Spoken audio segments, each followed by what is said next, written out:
Hello and welcome to my unboxing and first look at the Necrons Triarch Stalker. It's right here in this box. I'm pleasantly surprised that it's in a brand new 9th edition box, probably one of the reasons why it's sold out on Games Workshop's web store. One of these will set you back £32.50 in the new 9th edition codex. The rules are slightly better than the 8th. I can see that it's a bit more of a viable unit. Let's rip and tear and have a look at this fancy new packaging. I think it really lends itself well. The main reason I got this was nothing to do with how well it performs on the tabletop. It was because the legs are very, very similar to the 412 Necrons Triarch heavy destroyer, which I do own, and you may well have seen it in the channel. I will do a showcase of it once I've finished painting it, and I wanted to compare the legs and the makeup of this model with that one. There's the reverse. You've got the different ranged weapon options. There's 3, it looks like. This one definitely looks very beasty. You've got one of these and one of those as well. So let's unbox this. I think it'll have a couple of sprues or a few sprues for the £30. So this is the instruction guide you get. It's quite a thick instruction guide, guys. That's fairly decent enough. Oh, they are very familiar, very, very familiar to the Triarch, and the legs too.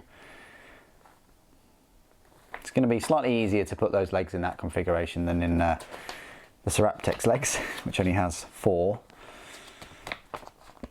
But like this one, it has the 2 large forelimbs. And then you just slot him on there, and then you choose your weapon option. This weapon here looks very similar, the Mythic Destroyer I think it is, to the Locust Heavy Destroyer.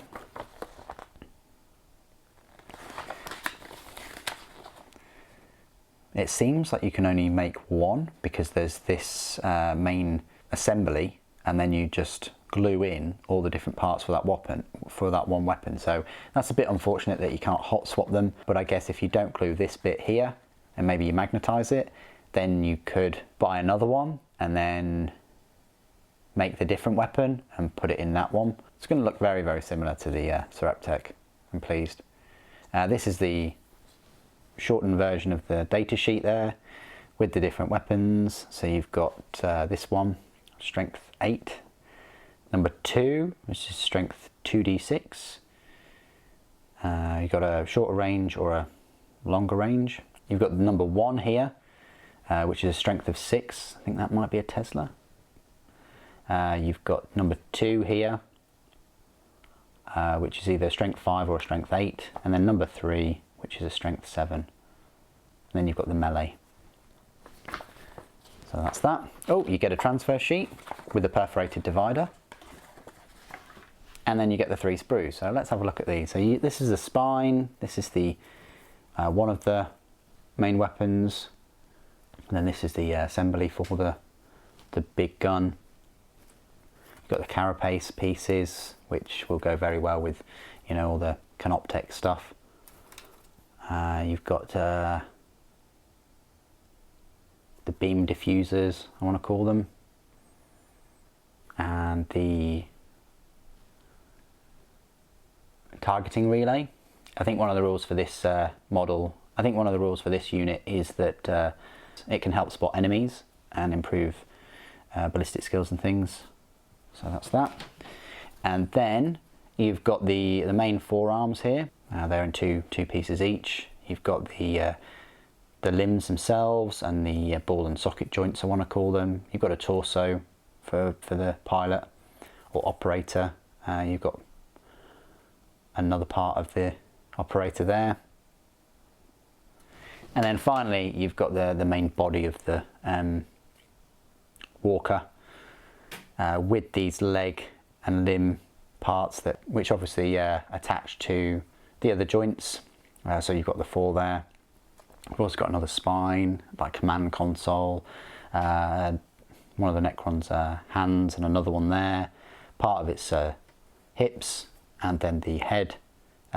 Decent looking head. You've got like a orb right in the middle of it. And you've got more parts of the weapons there. And then you've got the legs too. Quite impressed with this kit. When was this made? 2011, so 9 years ago. Can't really tell that much. I mean, there's a few gaps in the sprues, but other than missing kind of battle damage on the legs and maybe a couple of little scarabs and a bit of a scenic base maybe, this is passable for sort of 9 years old, 3 sprues, £30 or whatnot. Yeah, I'm quite pleasantly surprised with this, especially in all the new 9th edition livery, I want to call it. I wonder which other box sets for Necrons have had this kind of treatment. I'll be pleasantly surprised if I pick up a Tesseract Vault or a Doomsday Arc or something like that. We'll see as these reviews go on. But I thought I'd get this model separately. You will see a few of these unboxings and reviews from the rest of the existing range as a little bonus to the new releases of Necrons. I always try and get as many sets as I can for these armies when they create new models for them, to give you as much of a rounded overview of the army as possible. Anyway, what do you guys think of this model? Stay tuned to the channel for a full review soon. Thank you ever so much for joining me today. Thank you for watching. The flesh is weak.